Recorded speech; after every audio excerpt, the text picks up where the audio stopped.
This is 95.3 Business Now. Welcome back, everyone. The Federal High Court sitting in Lagos last Wednesday ordered the federal government to fix the price of certain goods and petroleum products within 7 days.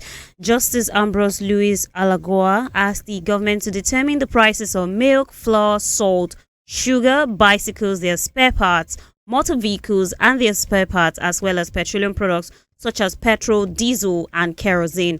Let's get some perspectives on this now with Dr. Muda Yusuf, the Chief Executive Officer at the Center for the Promotion of Private Enterprises. It's good to have you on the line this morning, sir. Good morning. Good morning to you, sir. Do you align yourself with the court ruling to fix prices of essential commodities in a manner of price control? No, not at all. The law itself is archaic. From what we learned, the law that was enacted, I think, in the 70s. I'm talking about maybe close to 50 years now. So it's not a law that we can relate with in the Nigeria of today. There's no way we can enforce that kind of law, and it's not even realistic.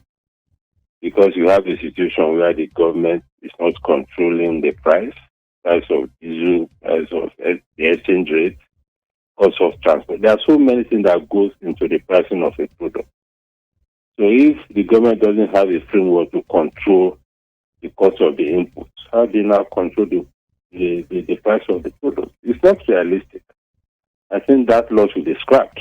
I think somebody just forgot that law existed. It should be scrapped. It's not realistic, and the only way to bring down prices is to increase supply of the product.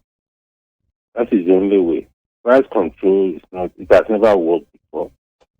In the days of the military, we used to have what they call essential commodities, where it was government that will import those products and be selling. Even at that, it was difficult to enforce. But Dr. Muda, how would food and other products price fixing go alongside the quest for increased private sector investment, in sectors such as consumer and household goods? No, they are not compatible. That is why I said the whole idea, even the judgment itself, at best you can describe it as being academic. Because I'm sure even the judge and the learned SAN, that's Mr. Femi Falana, that took the case to court, know that it cannot be enforced.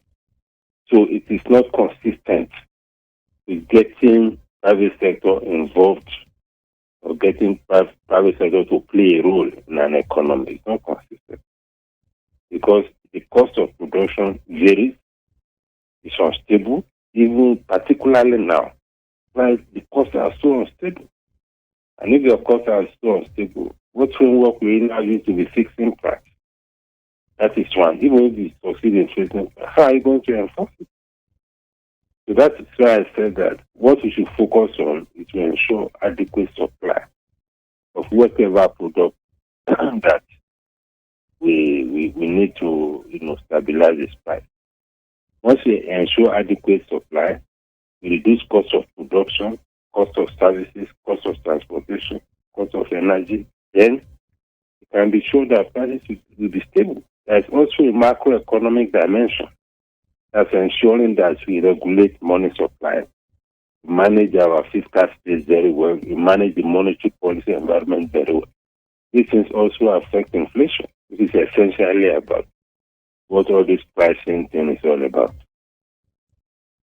Okay, so the President Bola Tinubu, last year he announced plans to reintroduce commodities boards. How would this fit into the country's present food crisis? So the commodity boards is essentially focused on export products. And the whole essence is to ensure that we have standards for our export products. We have support for farmers who are growing this cash crops. And we're able to also support the whole logistics of exports. Look also into the issue of quality, because we have had instances of rejection and things like that. So the commodity board is to put in place a framework to better structure the way we export and to support farmers and all these produce business owners on how to standardize export products.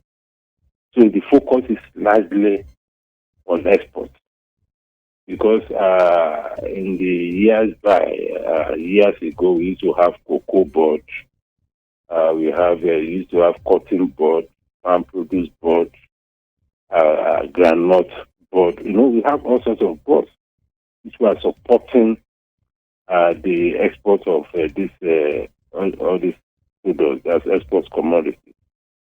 So that is the objective of the commodity board. It's not so much about what you consume day to day in the country. All right, Dr. Muda Yusuf, the Chief Executive Officer at the Center for the Promotion of Private Enterprises. Thank you so much for your time this morning. Do have a great day ahead, sir. Thank you very much. My pleasure. You're welcome, sir. Well, that's your business now for today, Tuesday, the 13th of February. Hope you enjoy the package. I am Aramide for Lauren Shaw. It's bye for now. This is 95.3 Business Now.